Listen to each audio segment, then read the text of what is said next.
This is a Sports Catastrophe production. Hey there, ho there, it's Jeff and welcome you to another Sports Catastrophe Birthday Boy. And the birthday boy for today, October the 14th, is a legendary baseball player who played most notably for the Pittsburgh Pirates in a career that spanned from 1968 to 1985. He played for Pittsburgh, Texas, Montreal, San Fran, Philly, LA, and Toronto. He was an icon who actually was a batting champion and RBI champion. He's not in the Hall of Fame, kind of cheatedly, but anyway, he wore number 0 in his career, which is kind of weird. But it doesn't matter because he is Al Oliver, who's now 76 years old. Al Oliver was signed by the Pirates as a free agent. And he played his first Major League game September 14, 1968. Unfortunately, that was the day his dad died. So it is official rookie season. He was pretty good, 285 with 17 home runs and 70 RBIs, finishing second in Rookie of the Year voting. Can't remember who won in '69, but anyhow, he did it decently in 1970, taking 270 batting average, and lost the NLCS to the Reds. However, Oliver was part of a historic feat in September 1971. The Pirates had their first all-black lineup. Al Oliver played first base, joining Rennie Stennon at second, Gene Clines in center, Roberto Clemente in right field, Willie Stargell in left, Manny Sanguillen catching, Dave Cash at third, Jackie Hernandez at short, and Doc Ellis at the pitcher's mound. And he ended up getting a World Series ring as the center fielder, as the Pirates won the 71 title. In 1972, he did decently and was even 7th in NL MVP voting. The Pirates looked decent and all that. So Al Oliver was decent for the Pirates. In 1976, he started his streak of 9 straight 300-plus batting average seasons. Got to the All-Star game and looked pretty good. Unfortunately, an ear infection ruined him. In 1977, he was 10th in hits. He looked pretty good. But the Pirates needed some thing. So the Pirates traded Al Oliver to Texas in what was called the first 14 blockbuster deal in Major League history. Here's how it went down. Oliver went from Pittsburgh to Texas. The Rangers got John Matlack from the Mets. Ugh. The Pirates then got Bert Blyleven from the Rangers, I guess, in the deal, and John Milner. While Tommy Boggs, who just died, Adrian Devine, and Eddie Miller went from Texas to Atlanta. And the Mets got from the Braves Willie Montañez, and from Texas, Tom Grieve and Ken Henderson. That's a messy trade.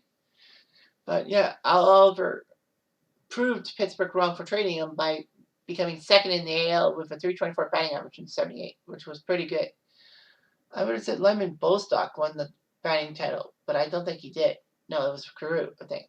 But anyhow, he took 5th in 1979 in batting average. So Al Oliver took the number 0 for the first time in 1980 and played in every game for Texas. 4th in the AL in hits, 2nd in doubles, and 4th in RBI. He looked pretty good and all that. Then he won the Silver Slugger in 1981, which was a designated hitter role. He ended up being Texas's all-time batting leader at .319 batting average. Oliver wanted an extension to his contract, even though it had 4 years left.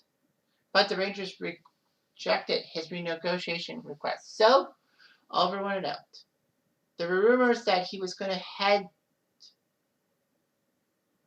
to the Yankees for Oscar Gamble, Bob Watson, and Mike Morgan, which would have been a decent move for Texas. Unfortunately, though, that trade was off the table as Oscar Gamble squashed the deal because he had list of teams he wanted to be traded to, but not Texas.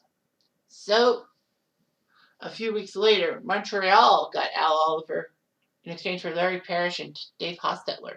Kind of dumb. Larry Parrish was a good third baseman for the Expos, but I guess money talks, I don't remember. Larry Parrish did well in Texas.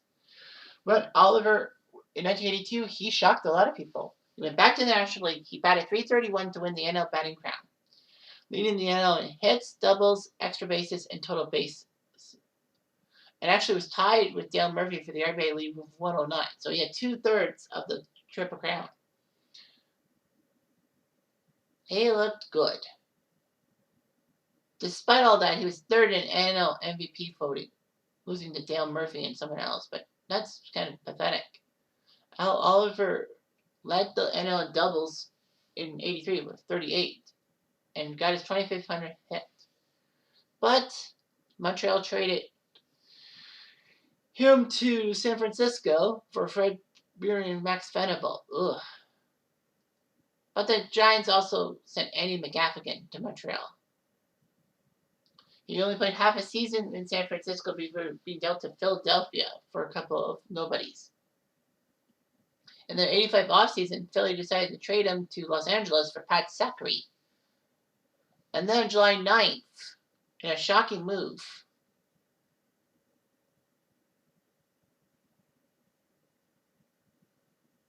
the Dodgers traded him to Toronto for Matuzak.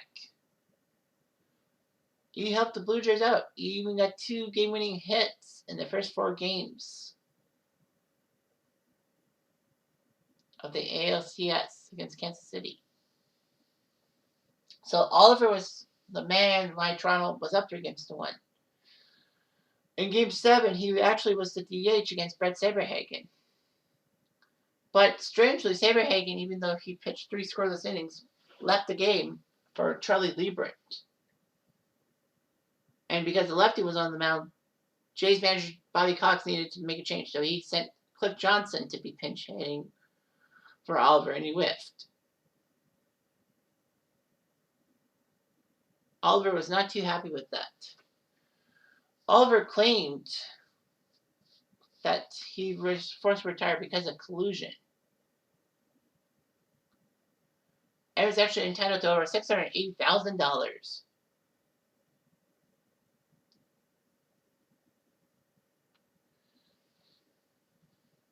It was just bad. Collusion just ruined him and all that. Can't believe the Jays would do that. But anyway, in over 2,300 games in the majors, he batted .303 with 219 home runs and 1,326 RBIs. He is actually in the top 50 in Major League history in hits, games played, total bases, RBI, and extra base hits, which is pretty good. All that. He seems to be a good candidate for the Hall of Fame. And actually, Oliver is famous for being the last player to hit a home run at Forbes Field, as he did it against the Chicago Cubs. Anyway, Oliver's son Aaron played for Texas A&M. That shocked a lot of people by winning the Big 12 title in 1998. He was actually named Oliver is a ambassador of Portsmouth, Ohio. He's released a couple of books, and Montreal and Toronto fans will be happy because he played for both teams and he did quite well for both teams. Although his career ended not the way he wanted to. Anyway, I'm Jeff Diamond. I do.